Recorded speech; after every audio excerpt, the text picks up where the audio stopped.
So ayan, mapagpalang araw po sa ating lahat. Today po ay magluluto tayo ng chicken bake with potato mash. So ayan po.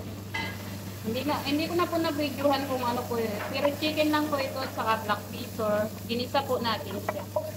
So ayan.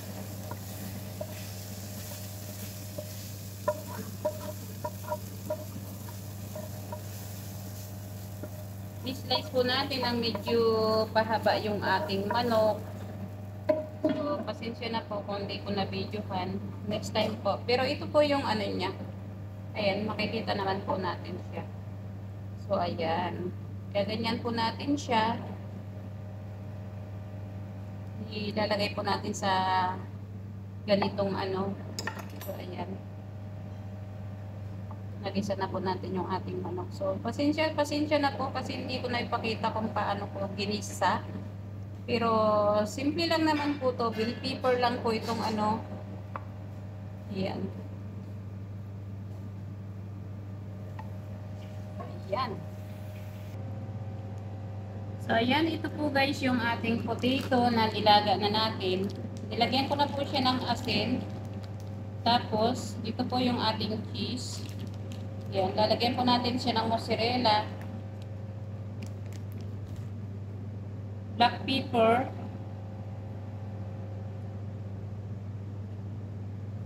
At saka po itong paprika natin.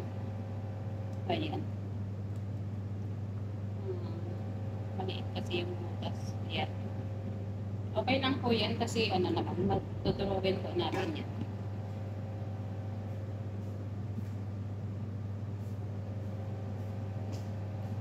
So ayan, tutulugin po natin.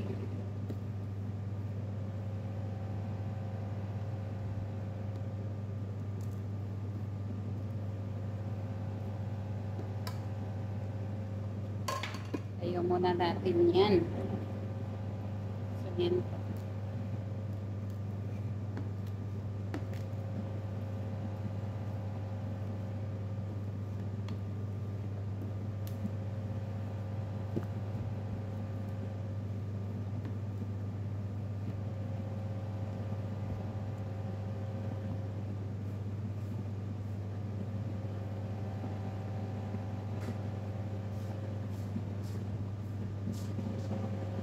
Ito po yung ating parsley na tinagtad natin. So, ayan.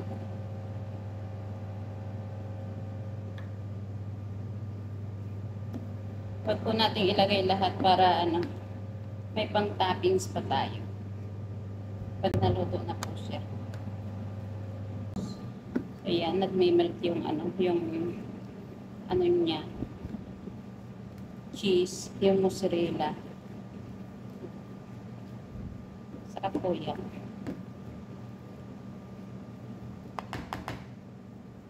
Minsan, pag nakakatikim sila ng masarap at nagustuhan nila, nakakatikim sila ng bago at nagustuhan, ayan. Ang mangyayari, ulit ng paluto. Actually, ilang beses ko na po itong ginawa, hindi ko lang siya na-videohan.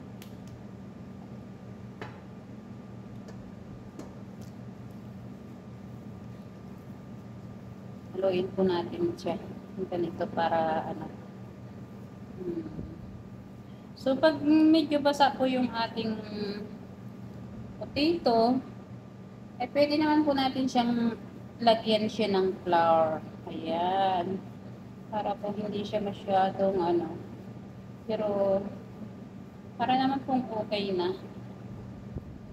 Ayan.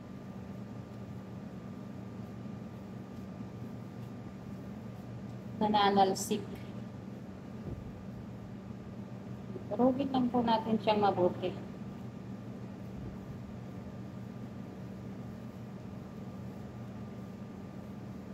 Yun na pong cheese yung magpapaano sa dito.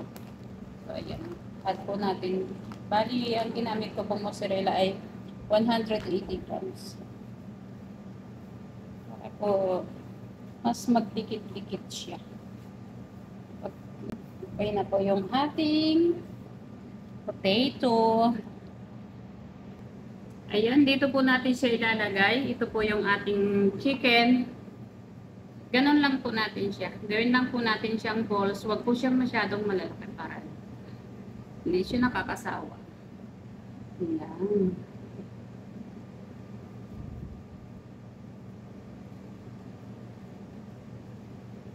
Bilugin lang po natin ganyan.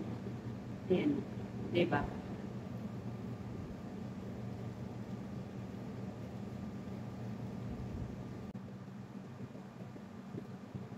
Bitin natin para.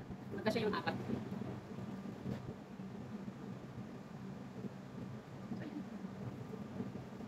Okay.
So, ayan po guys. Nagtapos na po natin. Tapos, ang pinaka-sauce po yan ay cooking cream.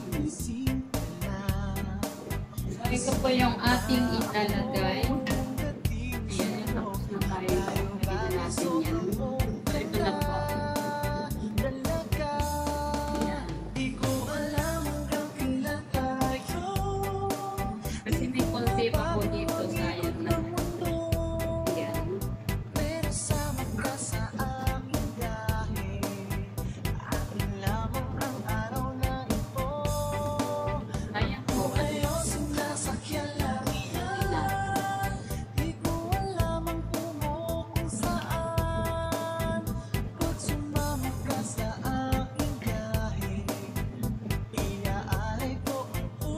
So, ito po yung ating cooking cream. Ayan.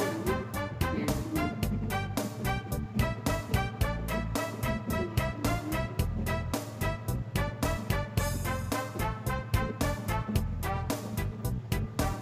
Pin-pin po yung ating pinaka-sauce dyan.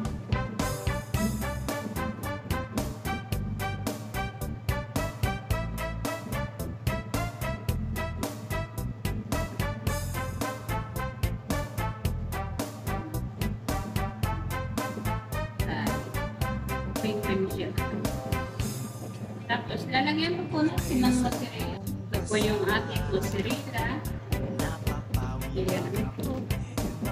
Lalagyan po ulit natin siya sa taas. Ayan.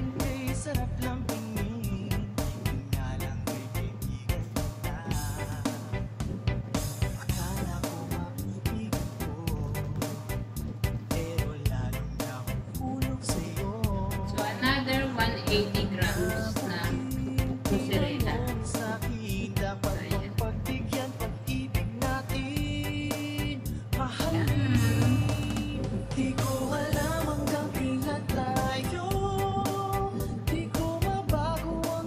Tapos ilalagay na po natin siya sa oven.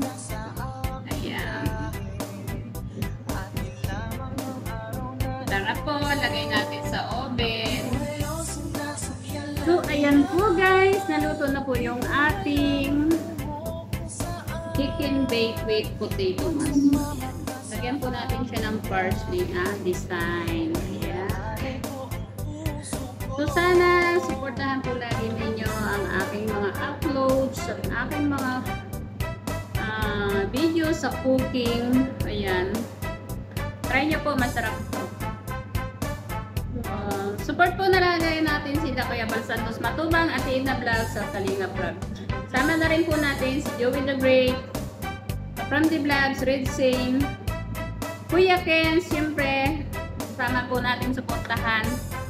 Ayan.